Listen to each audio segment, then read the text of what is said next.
She laughed at me all week, then vanished on my birthday.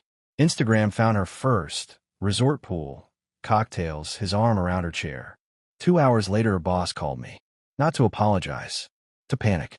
That's when I told him the envelope had already been mailed. My name is Clayton Merritt. I'm 57 years old, and I spent 2 decades as a senior investigator in the corporate fraud division at Bridgepoint National Bank. I know how to follow a paper trail the way a bloodhound follows a scent. I know how people hide money, hide trips, hide entire second lives inside spreadsheets and calendar entries.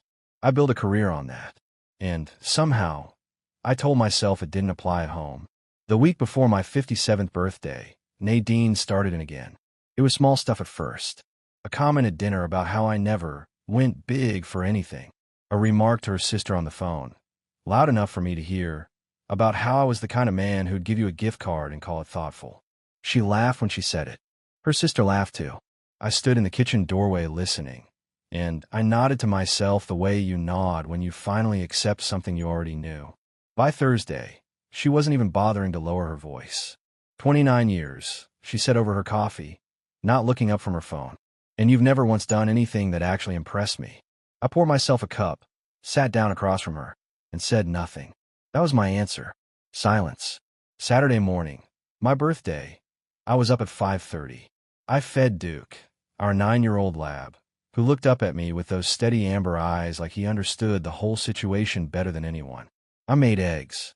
I drank my coffee standing at the kitchen window, watching the neighbors' sprinklers go off in the dark. Nadine came downstairs at 7, already dressed.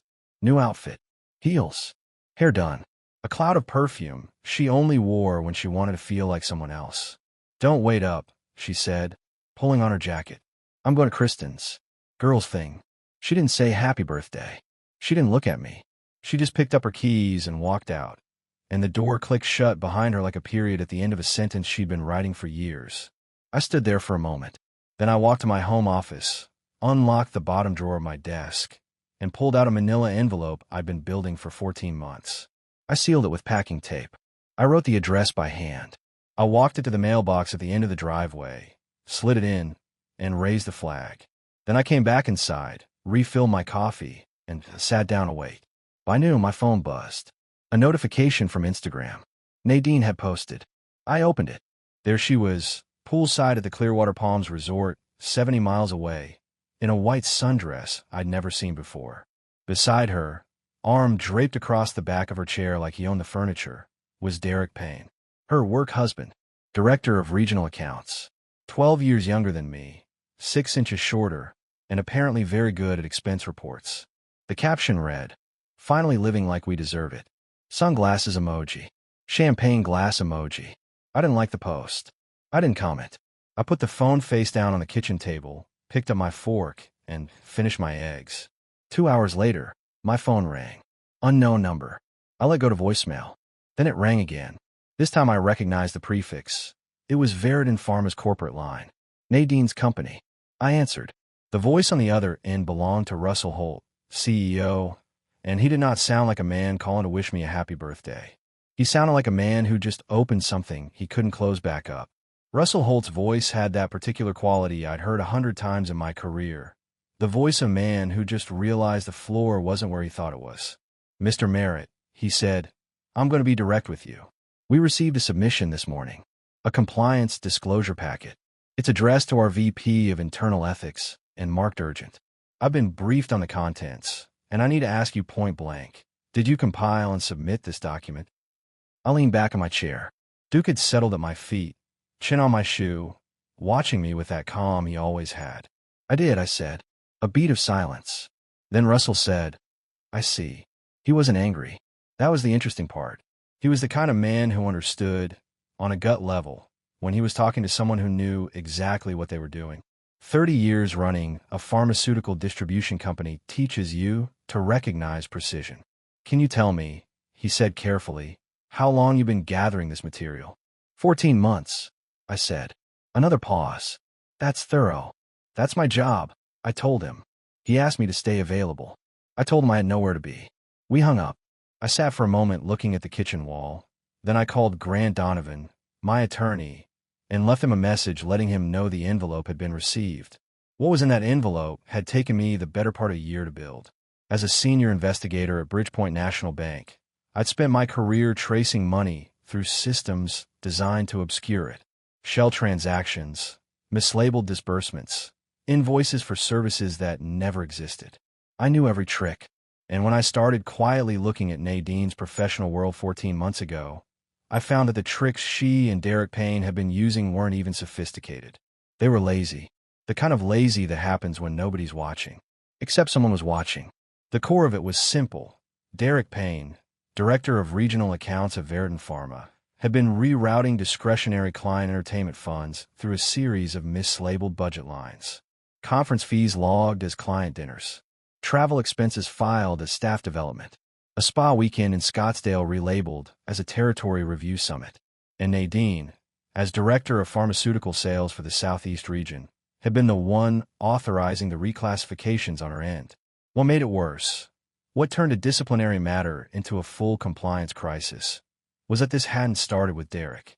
I'd found traces going back 5 years to a previous regional partner named Todd Geary, who'd left the company quietly after restructuring. The pattern was identical. Same budget lines. Same reclassification language. Nadine had been running this playbook for years, cycling through different accomplices, refining it each time.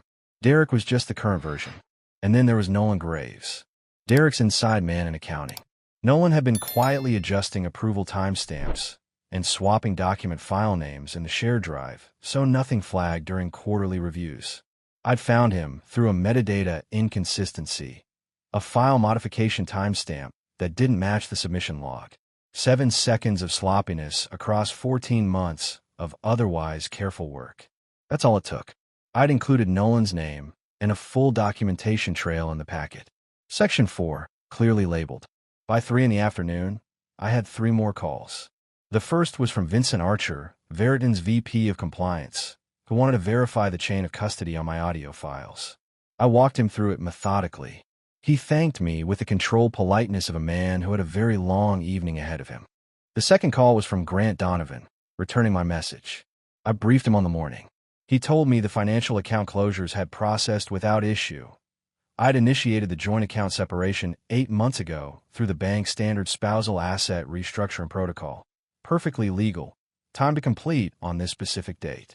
Grant confirmed that Nadine's name had been removed as a secondary holder on the investment account and that the revised beneficiary structure on my pension was already on file. The third call was from a number I didn't recognize. I let it ring.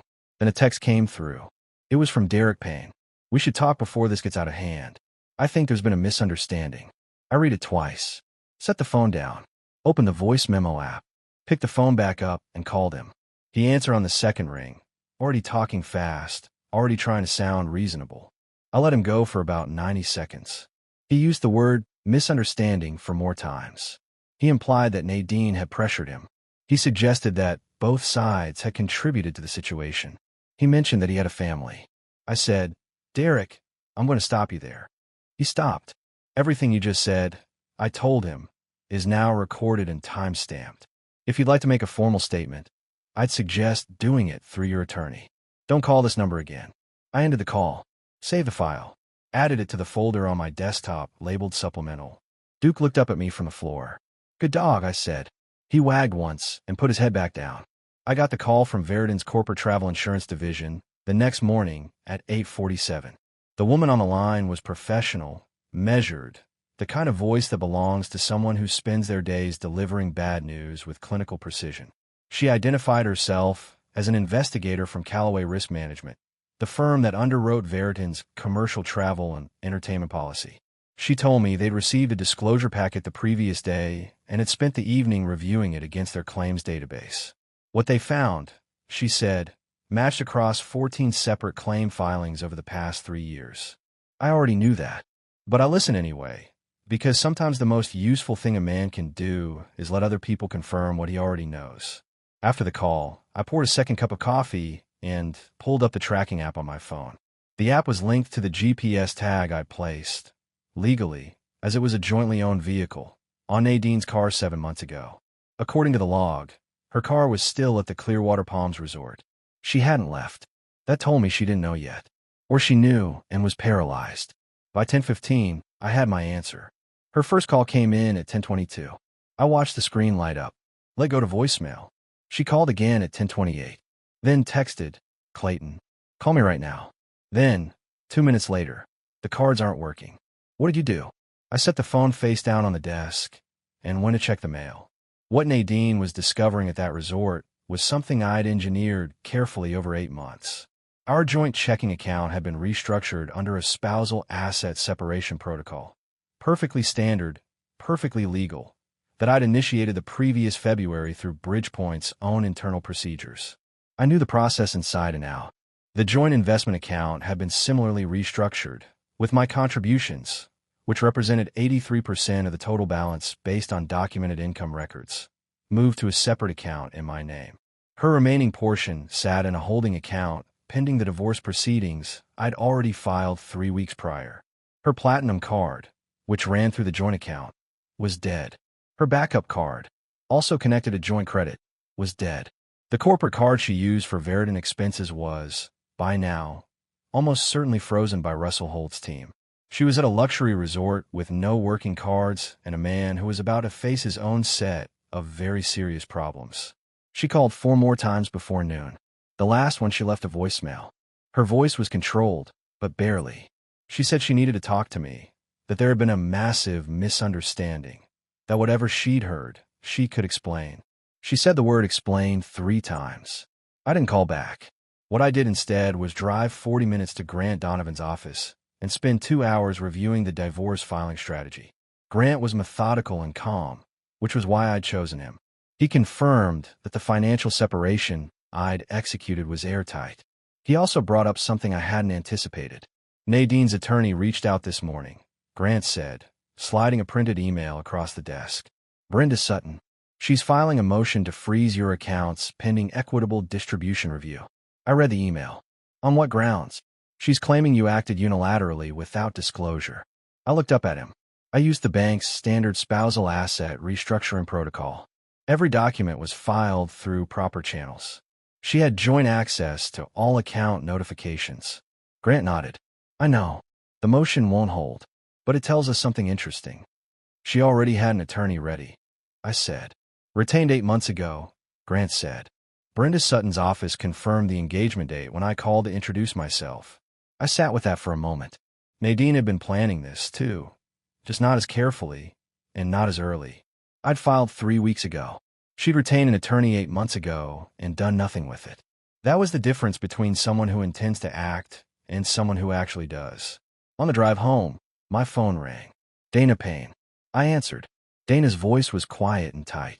She'd seen the Instagram post the previous day, Nadine and Derek poolside, his arm around her chair, and had spent the night making her own calls. A friend at Veritan had confirmed the compliance investigation. She'd spoken to her own attorney that morning.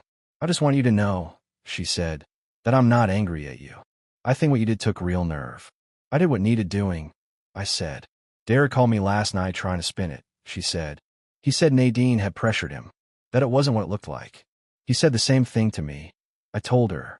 I recorded that conversation, if it's useful to you. A pause. It would be, she said. Yes. I'll have Grant send it to your attorney by end of day. She thanked me. We hung up. I drove the rest of the way home in silence, thinking about the kind of woman who stands up straight when everything is falling and the kind of man who helped her do it. I was in the backyard with Duke on Tuesday morning when Hazel called. My daughter was 25, a data analyst at a logistics firm in Charlotte, and the kind of person who thought in systems, cause, effect, variable, outcome. She'd always been more like me than like her mother, which I suspected Nadine had quietly resented for years. Dad, she said, and her voice had that particular steadiness that told me she'd been sitting with something difficult and had decided to say it anyway. I need to tell you something, and I need you to not make it weird. Go ahead, I said. I've known about Derek for almost a year, she said. Mom mentioned him enough times that I started doing my own digging. I'm a data analyst, Dad. Patterns aren't exactly hard for me to spot. I sat down on the back steps. Duke pressed his head against my knee. I know, I said. I know you knew. A pause. You knew I knew. I figured it out about 4 months ago, I said. The way you stopped asking about your mother's work trips. The way you changed the subject when Derek's name came up at Christmas. She was quiet for a moment. Then, I didn't know how to tell you. You didn't have to, I said. You were in a position nobody should be in. I don't hold that against you. What Hazel didn't know, not fully, was how much she'd already helped me without realizing it. 7 months ago, she'd been home for a long weekend and had spent an evening at my desk helping me learn a new data visualization tool for work. In the process, she'd shown me how to cross-reference large document sets for duplicate metadata patterns. She thought she was teaching her technologically cautious father a new professional skill. What she was actually doing was giving me the method I used to identify Nolan Graves. I hadn't told her that. I wasn't sure I needed to. But sitting on those back steps, I decided she deserved to know she'd been part of something that mattered. When I told her, she was silent for a long moment. Then she let out a breath that was halfway between a laugh and something else entirely. So, I helped you build a case, she said. You gave me the method, I said. The rest was mine. Does Evan know any of this? Not yet, I said. And that's going to be a harder conversation. It was. I called Evan that evening. My son was 28, working in product development at a tech firm in Denver, and he'd always had his mother's instinct for narrative. He heard the story he wanted to hear and built his interpretation around it. When I told him what had happened, what I'd documented, what had been filed, his first response wasn't shock. It was suspicion. Dad, this sounds like you've been planning this for a long time, he said. That's not exactly normal behavior. Neither is what your mother was doing, I said. I'm not defending her, he said quickly. I'm just saying, recording people, filing packets, restructuring accounts, that's a lot. It is, I agreed. It's also what the situation required. He didn't have much to say to that. We ended the call on uneasy terms. 2 days later, the uneasy terms got worse. Evan posted on Instagram a vague but pointed caption about control and manipulation and not everything being what it seems.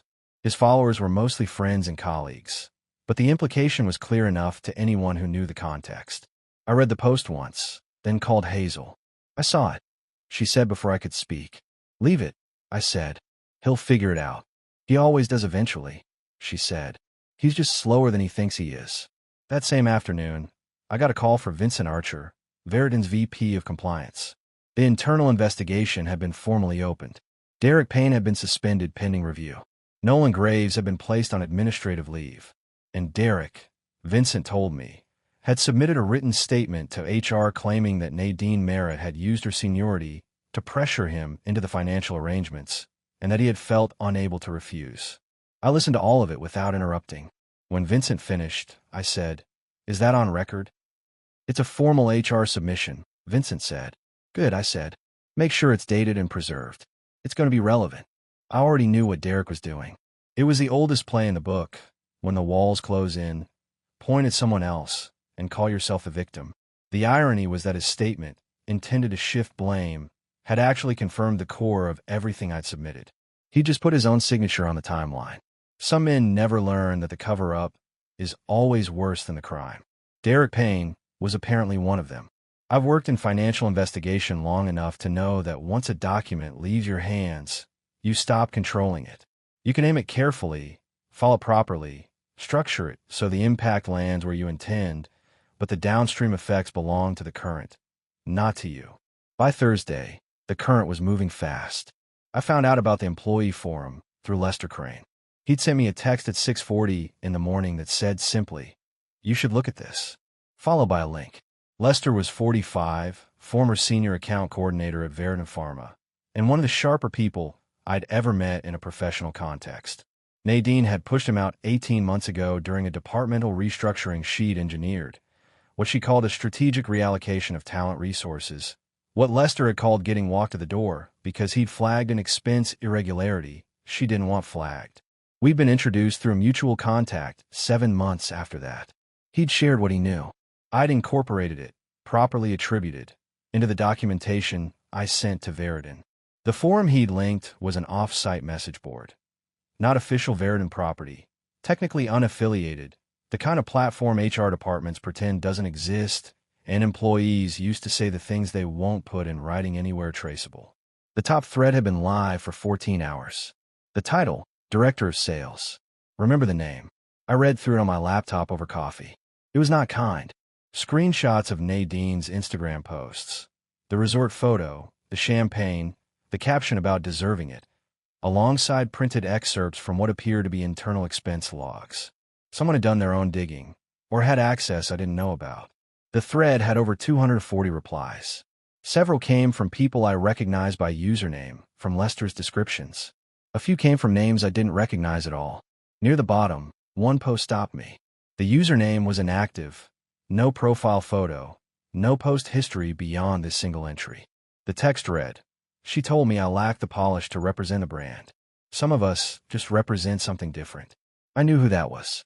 Todd Geary, the regional partner who'd left Veriton 5 years ago when Nadine had quietly dismantled his role in the same restructuring playbook she'd later used on Lester. He'd never said a public word about it. Until now. I texted Lester. "Geary's on the thread."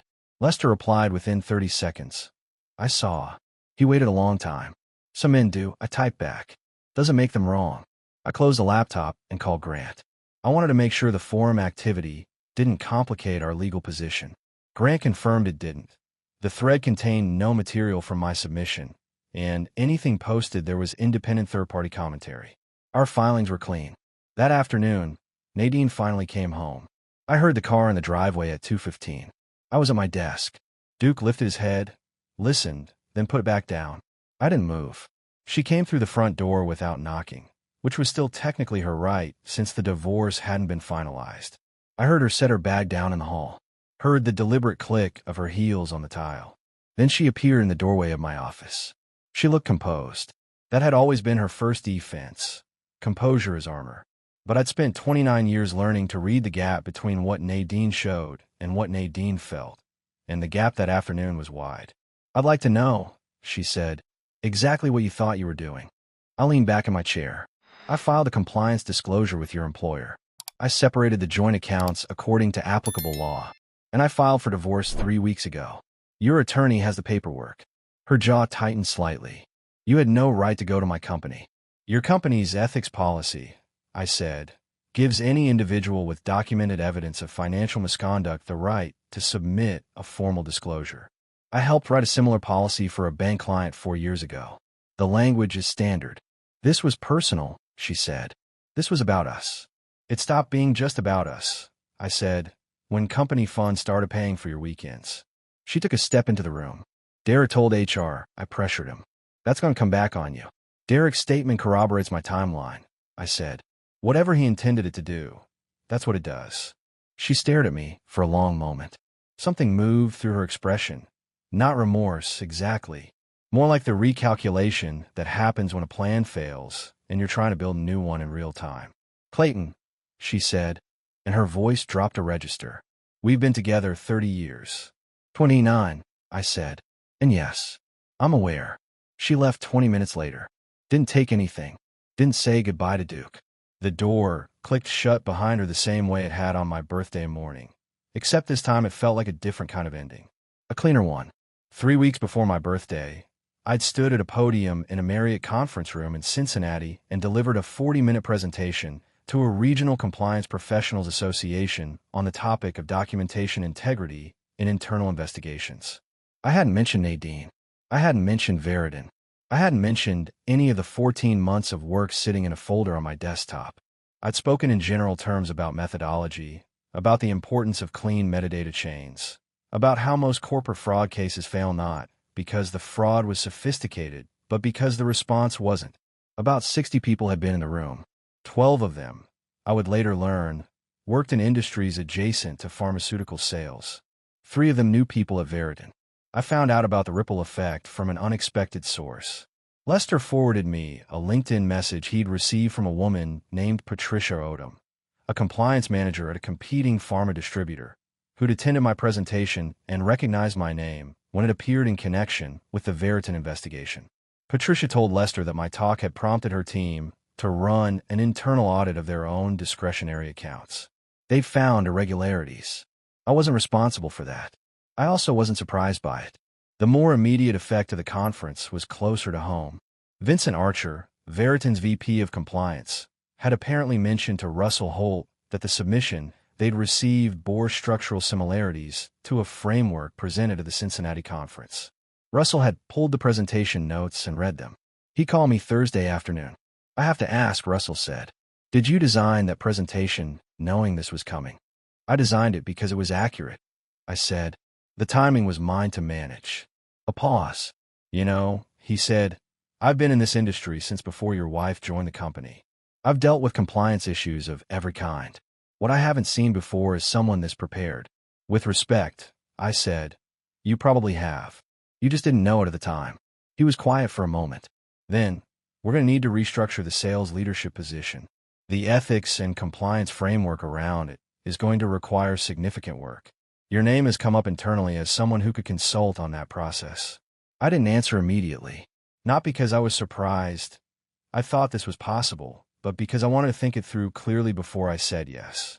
"Let me speak with my attorney," I said, "and I'll want full written scope of engagement before any conversation goes further." "Of course," Russell said. After we hung up, I sat at my desk for a while, turning the idea over. Duke was asleep under the window, one ear twitching in a dream. Outside, the street was quiet. The mailbox at the end of the driveway stood empty. 3 weeks ago, I'd slid an envelope into that mailbox like dropping a match into dry kindling. Now the fire had traveled further than I'd planned, and instead of burning me out, it had somehow cleared the ground for something new. I wasn't sentimental about it. I'm not that kind of man. But I noted it, the way you note any data point that doesn't fit your original model, carefully, and with the understanding that it might matter later. That evening, Hazel called to tell me Evan had deleted his Instagram post. He hadn't called me yet, but the post was gone. He looked at the documents, Hazel said. I sent him the sections about the startup funding. I hadn't known she'd done that. How'd he take it? Like someone who just realized the foundation of a building he was standing in wasn't what he thought it was, she said. That's a very precise image, I said.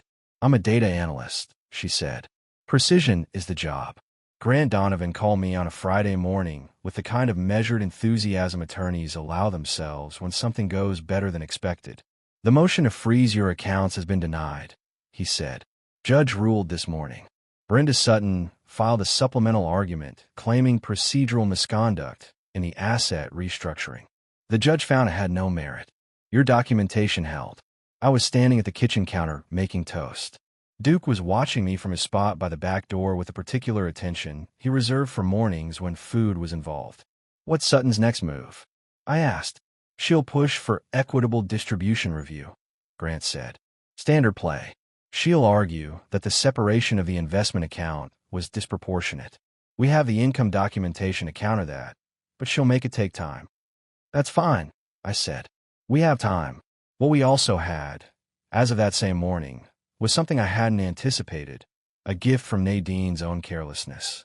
3 months before any of this became public, I had been using the shared family laptop to print a tax document when I'd noticed a PDF sitting open in the Downloads folder. The file name was innocuous, Planning Notes Rev 3, but something about it made me pause. I opened it. It was a 40-page document prepared by a financial planning attorney. Not Brenda Sutton, a different firm entirely. The document was titled Asset Disposition Strategy, Pre-Divorce Planning. It was dated 11 months ago. Nadine's name was on the cover page as the client. I'd read it carefully. Then I'd photographed every page with my phone, transferred the images to a secure folder, and put the laptop back exactly where I'd found it. The document outlined a strategy for minimizing my share of the marital estate.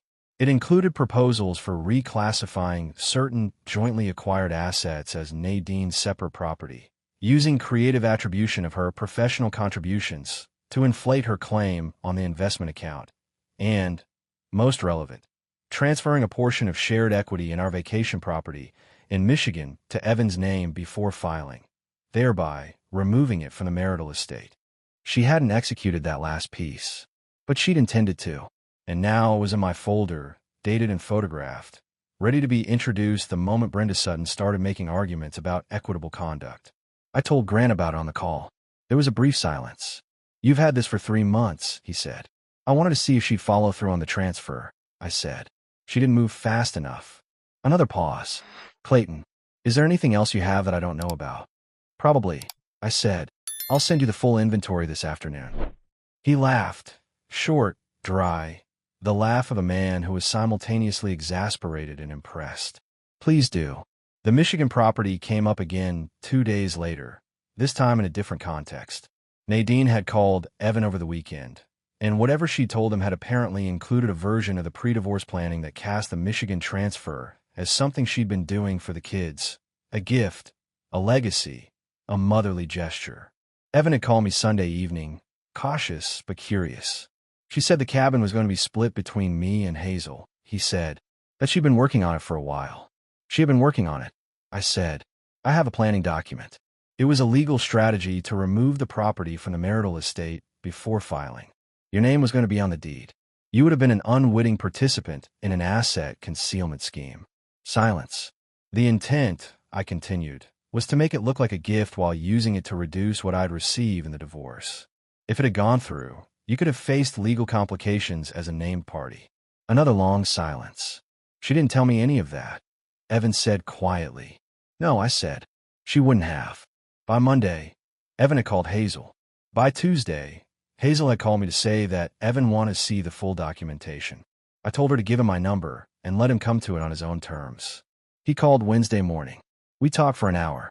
At the end of it, he asked me a single question. Did she ever actually plan to split it with me and Hazel equally? Or was I just the name on the form? Based on the document, I said, you were the name on the form. He didn't say anything for a while. Then, okay, I understand. That was the last thing he said on the subject. It wasn't dramatic. It wasn't a declaration. It was just a man arriving at a conclusion after looking at the facts, which is all I'd ever asked him to do. The HR meeting was scheduled for a Thursday at 10 in the morning at Veridan's regional headquarters in a glass and chrome building off the interstate that always looked to me like it was trying too hard to signal its own importance. I wasn't invited. I was the one who'd submitted the documentation. My role was done, but Grant had arranged for me to be available by phone if any clarification was needed on specific sections of the packet, and Vincent Archer had confirmed the previous day that the investigation had reached a stage where the formal disciplinary meetings were imminent. Nadine walked into that building at 9:58, according to the security log Vincent later shared with me. She walked in the way she always walked into professional spaces, shoulders back, chin level, the projection of a woman who belonged there and knew it. Whatever she felt underneath that projection, she'd learned decades ago not to let it show on the approach. The room held Russell Holt, Vincent Archer, a woman named Patricia from the corporate legal team, and an HR director named Carl Whitfield. No familiar faces. No one who owed her a favor. No one who'd been charmed by her over a client dinner or a conference cocktail hour. What followed, as Carl later summarized to Vincent, who later summarized to me, was a meeting that lasted 1 hour and 17 minutes. Nadine opened by asserting that the investigation was procedurally improper and that the documentation had been compiled through an invasion of her professional privacy. Russell responded by placing the signed ethics disclosure form, the one she had personally acknowledged when she joined the company, on the table in front of her. It included a clause explicitly authorizing third-party submission of documented evidence by any individual with standing. She pivoted. She argued that Derek had acted independently and that she had been unaware of the extent of the financial reclassifications. Patricia from legal placed a printed transcript of one of the audio recordings on the table. Nadine's voice, clear as anything, laughing about a receipt, naming the folder where the files had been moved. She asked who had provided the audio. Carl told her it was submitted as part of a formal disclosure packet filed by an independent contractor with documented standing. She sat with that for a moment. Then she said, "My husband." Carl said nothing. "He was never employed by this company," she said. "He had no standing to submit anything." Patricia spoke up. "The ethics policy defines standing as any individual in possession of primary evidence obtained through lawful means. Your husband held joint access to several relevant accounts and platforms. His standing was reviewed and confirmed before the investigation was opened." The conversation about Derek's statement came next. Russell read the relevant section aloud. Derek's claim that Nadine had directed the financial arrangements under professional pressure. Nadine's response was immediate and sharp. She called it a fabrication. She used the word desperate. She pointed out that Derek had every incentive to shift blame. Russell nodded slowly. "That may be true," he said. But his statement and your submission describe the same sequence of events in the same order. One of you is lying about the direction of influence. Neither of you is denying the events themselves. She had no answer for that. At 11:15, Carl placed a termination letter on the table in front of her. Effective immediately. Cause: documented violation of the company's financial ethics policy, misuse of discretionary funds, and failure to disclose a personal relationship between management-tier employees as required under Section 4.1 of the Employee Conduct Agreement. She read it without picking it up. Then she looked at Russell and said, "You're really going to do this?" Russell said, "We already did." She stood, picked up her bag, walked to the door. Then she paused with her hand on the frame and turned back. Whatever she'd intended to say, she apparently decided against it. She left without speaking. Grant called me 20 minutes later. "It's done," he said. "Termination, cause-based. No severance under the ethics violation clause." Veriton's legal team confirmed. I was sitting on the back porch. Duke was stretched out in the thin October sunlight beside me. "Good," I said. "There's one more thing," Grant said. Vincent Archer called separately. "Russell wants to move forward on the consulting engagement. He'd like a meeting next week." I looked out at the yard. The maple in the corner had gone full red. Leaves were coming down in slow, unhurried intervals, the way things fall when the time is simply right. "Set it up," I said. Evan called me on a Tuesday evening, 9 days after the HR meeting, and his voice had that particular quality. I hadn't heard from him since he was a teenager who'd just broken something and needed to figure out how to say it. "Dad," he said, "I need to talk to you about the startup funding." I've been waiting for this call, not with dread, just the patient readiness of someone who'd known a conversation was coming and had decided not to rush it. "Go ahead," I said. He'd been doing his own digging, which I'd expected. Evan had always been the kind of person who needed to verify things himself before he could accept them, which was a quality I respected even when it complicated my life. What he'd found, after going through 3 years of his company's financial records with the help of an accountant friend, was exactly what I'd shown him in the documentation. 3 separate transfers, totaling $61,000, had moved from a Veriton discretionary account into a consulting entity that had, in turn, made strategic advisory payments to the early-stage tech fund where Evan's startup had its seed investment. The money had passed through 2 layers before touching anything with his name on it. Clean on the surface. Traceable if you knew where to look. "I didn't know," Evan said. "I know you didn't," I said. "But I benefited from it," he said. "You did," I agreed. "That's the part that matters legally." A long pause. "What do I have to do?" "Talk to Grant," I said. "He's already aware. The clean resolution is a voluntary return of the funds with documented acknowledgement that you received them without knowledge of their source. That positions you as a cooperating party rather than a named subject. Grant can walk you through the paperwork." "Will this affect the company?" he asked. The company was the one real thing he'd built, and I could hear in his voice how much it mattered. "If you move fast and cooperate fully," I said. "No. The issue is the source, not the recipient. You're downstream of the problem. That's not the same as being the problem." He was quiet for a moment. Then, "I posted that thing on Instagram. About control and manipulation." "I know. I didn't have the full picture," he said. "No," I said. "You didn't. I should have called you before I posted anything," he said. "Yes," I said simply. "You should have." I didn't soften it. He didn't need me to soften it. What he needed was for me to be straight with him, which was what I'd always tried to be, even when it was easier not to. He called Grant the next morning.